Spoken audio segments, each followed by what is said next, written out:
Assalamualaikum warahmatullahi wabarakatuh. Nama saya Nur Khadijah, NIM saya 234110165. Di sini saya akan menjelaskan tentang kerangka dasar penyusunan dan penyajian laporan keuangan syariah. Di sini ada dua kerangka dasar penyusunan dan penyajian laporan keuangan syariah. Yang pertama ada pernyataan standar akuntansi keuangan atau juga bisa disebut dengan PSAK. Dan yang kedua ada Accounting and Auditing Standards for Islamic Financial Institution atau juga bisa disebut dengan pemikiran Islam. Selanjutnya di sini juga ada tujuan kerangka dasar penyusunan dan penyajian laporan keuangan Islam yang dibagi menjadi 4. Yang pertama ada penyusun standar akuntansi keuangan syariah dalam pelaksanaan tugasnya membuat standar. Selanjutnya ada penyusun laporan keuangan untuk menanggulangi masalah akuntansi syariah yang belum diatur dalam standar akuntansi keuangan syariah. Yang ketiga ada auditor, dan yang terakhir ada pemakai laporan keuangan meliputi investor, pemilik dana, wakaf, pengawas syariah, karyawan, pelanggan, pemerintah, dan masyarakat. Di sini juga ada asas transaksi syariah yang dibagi menjadi 5. Yang pertama ada persaudaraan, keadilan, kemaslahatan, keseimbangan, dan universal. Di sini ada karakteristik transaksi syariah yang dibagi menjadi 7 bagian. Yang pertama ada berdasar saling paham dan saling ridha. Yang kedua harus halal dan baik. Yang ketiga uang sebagai alat tukar bukan komoditas. Yang keempat tidak mengandung riba, haram, atau kolusi dengan suap menyuap. Yang kelima tidak menganut prinsip nilai waktu uang.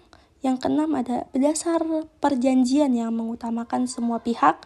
Dan yang terakhir ada tidak ada rekayasa penawaran atau juga permintaan. Selanjutnya ada bentuk laporan keuangan yang dimintai oleh AAOIV.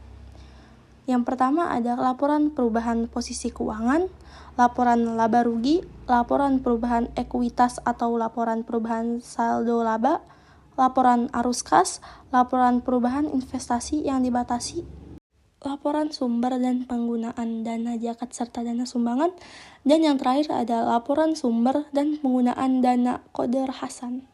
Ada juga bentuk laporan keuangan menurut PASK 101.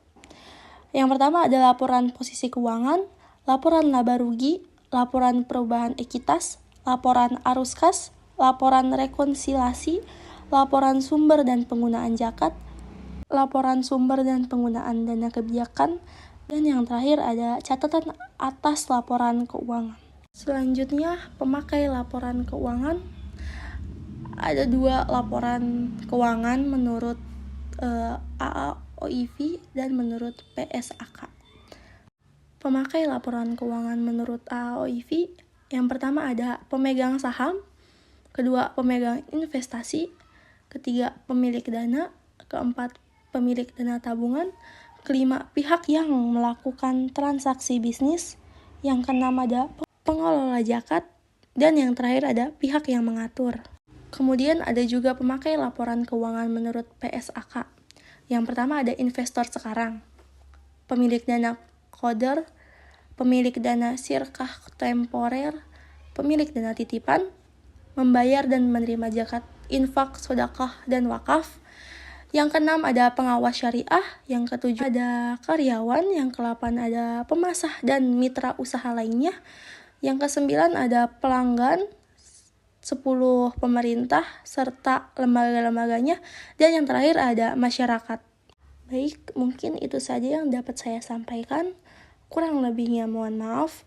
Wassalamualaikum warahmatullahi wabarakatuh.